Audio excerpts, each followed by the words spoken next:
nuestro mayor ejemplo es Jesús. Y es la persona en la cual nosotros tenemos que inspirarnos, es la persona a la cual nosotros debemos aprender para agradar al Padre, porque Él agradó al Padre en todo. Y yo sé que muchas veces hemos leído Efesios 2:8, no es el texto que vamos a estudiar hoy, pero hago mención porque habla del padecimiento de Jesús, varón de dolores, experimentado en quebranto. Y yo decía, pero si la palabra del Señor dice que Él no cometió pecado, ¿por qué dice la palabra en Efesios? Dice, por lo que padeció, aprendió obediencia, por lo que padeció. Yo decía, pero bueno, si Él no hizo mal, uno normalmente padece cuando uno hace algo malo, ¿es así? Pero yo siempre me preguntaba, yo decía, Señor, pero tú ¿por qué padeciste? Sabemos que padeció por nuestros pecados, en la cruz llevó todos nuestros pecados, pero la palabra nos enseña acerca de Jesús, que Él es varón de dolores, experimentado en quebranto, que sufrió un padecimiento constante y continuo. Y en su vida yo decía, Señor, pero a ver, si Él no pecó, ¿por qué padecía? Nosotros normalmente sufrimos por causa de nuestro pecado. Y yo no entendía esa parte y la verdad que esta semana me ha sido revelada esa palabra.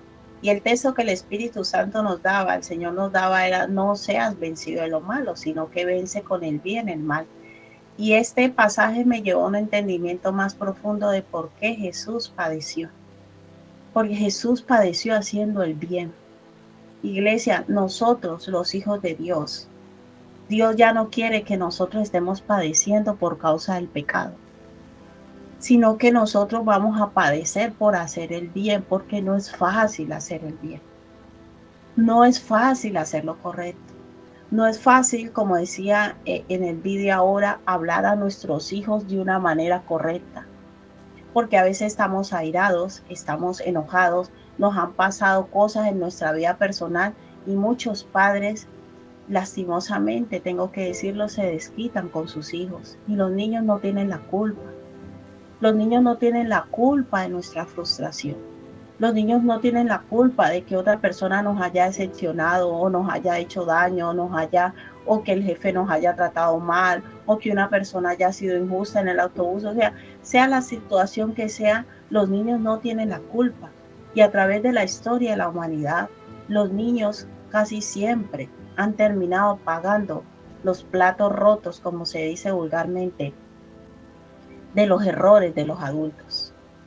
Los niños han terminado siendo algunos violados, algunos han sido terminado siendo maltratados, todo por la, ¿cómo podría llamarlo? Por la, no sé qué palabra, porque no quiero ser dura en la expresión, pero quizás digámoslo por la irresponsabilidad que a veces como padres no hemos asumido. Yo sé que muchos les ha llegado en la vida ser padres sin haberlo planificado. Y ser padre no es fácil, ser madre no es fácil. Pero algo que Dios me ha enseñado es que cuando uno ya se mete en algo, uno tiene que aprender a ser responsable. Y ser responsable es entender que los niños no tienen la culpa. Que los niños no tienen la culpa de que quizás tú hayas tenido un padre maltratador. Y entonces ahora tú vas a hacer lo mismo que te hicieron. No, es nuestra decisión decir, yo no quiero hacerle a mis hijos lo que me hicieron. Yo no quiero que mis hijos pasen por lo que yo pasé, pero no alcahueteándoles, no dándoles juguetes, cosas como a veces hacemos, no. Es sacrificándonos para que ellos tengan una vida mejor. Y el tema de hoy se llama el sacrificio, porque es un tema que a nadie le gusta escuchar. Es un tema en donde la gente dice, es que Jesús ya pagó, ya se sacrificó, sí, pero Él se sacrificó por nuestros pecados. Y ese es otro tema. Pero algo que el Señor me ha enseñado es que en la vida los seres humanos, todos tenemos que sacrificarnos, los que somos cristianos y los que no. Pero a los cristianos le han vendido la moto, a los hijos de Dios, que porque usted ya Cristo pagó por sus pecados, usted ya no tiene que sacrificarse por nada, y es mentiras. Y hoy en el nombre de Jesús se van a derribar esos argumentos mentirosos que quizás el enemigo ha creado en muchas mentes. En Cristo es necesario el sacrificio. En el mundo siempre se dice el que algo quiere, algo le debe costar.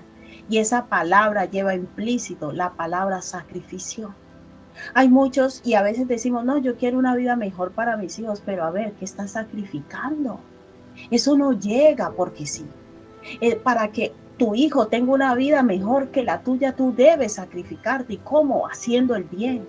Que si a ti te gritaron y te trataron a las patadas, decir, yo no voy a tratar a mis hijos así. Y eso implica que tú tienes que negarte a ti mismo y tienes que sacrificar tu yo, tu forma de ser, tu forma de vida para que tu hijo tenga una vida mejor. Y el concepto de sacrificio es un concepto que la palabra de Dios establece y Dios estableció desde el antiguo pacto. Tanto así que sacrificó a su propio hijo. Porque la palabra de Dios enseña que no hay gloria sin sufrimiento. Tú no puedes tener un hijo con una familia, con una vida que tú digas qué bien si tú no has sacrificado algo como padre. Yo sé que hoy en día para nosotros como padres es más fácil darle el móvil, darle la tablet y ay, que me deje tranquilo, pero no. Para que eso no suceda, algo debemos sacrificar de nuestro tiempo. Algo tenemos que sacrificar porque el sacrificio quiere decir ofrecer algo que me cueste. El sacrificio no es algo que a mí me guste, por eso se llama sacrificio. El sacrificio no es algo que para mí es fácil de hacer, no, por eso se llama sacrificio. Que Jesús se sacrificó por nosotros, que Jesús murió por nosotros. ¿Por qué? Porque eso que él hizo a él le costó. Y hoy el Señor quiere enseñarnos, iglesia, que para nosotros obtener cosas buenas tenemos que sacrificarnos. ¿Qué estás dispuesto a sacrificar tú hoy? Esa es la pregunta de Dios para ti. Piensa un momento qué es lo que tú más deseas en tu vida. Tú deseas que tu hijo le vaya bien, ¿qué estás dispuesto a sacrificar para que él le vaya bien? Tú quieres que tu hijo o tu hija no repita lo que tú viviste, ¿qué estás dispuesto a sacrificar para que eso sea así? Porque nosotros queremos gloria sin sufrimiento o queremos todo arreglarlo con una oración. No es así. La oración es la parte que le corresponde a Dios, pero hay una parte que nos corresponde a nosotros y esa parte requiere sacrificio. Y hay muchos que han llevado un cristianismo cómodo pensando que con llorar es suficiente y leer la Biblia es suficiente. No, hay una parte que hace Dios, pero hay otra parte que tenemos que hacer nosotros. No, yo no quiero que mi hijo coja peso, pues tienes que cuidarle la alimentación. No le dejes comer lo que quiera. Hijo, va a llorar, el niño al principio va a llorar. No le dejes ver lo que él quiere. Es un sacrificio para ti, pero también es un sacrificio para el niño, para que él empiece a introducirse en estas verdades y en estos conceptos, porque si no vamos educando hijos caprichosos, egocéntricos, amadores de sí mismos, que las generaciones y los tiempos que vienen van a sufrir mucho más que nosotros. Iglesia, necesitamos crear conciencia de cuál es la vida que Dios quiere para nosotros. Y esa vida que Dios quiere para nosotros requiere sacrificio.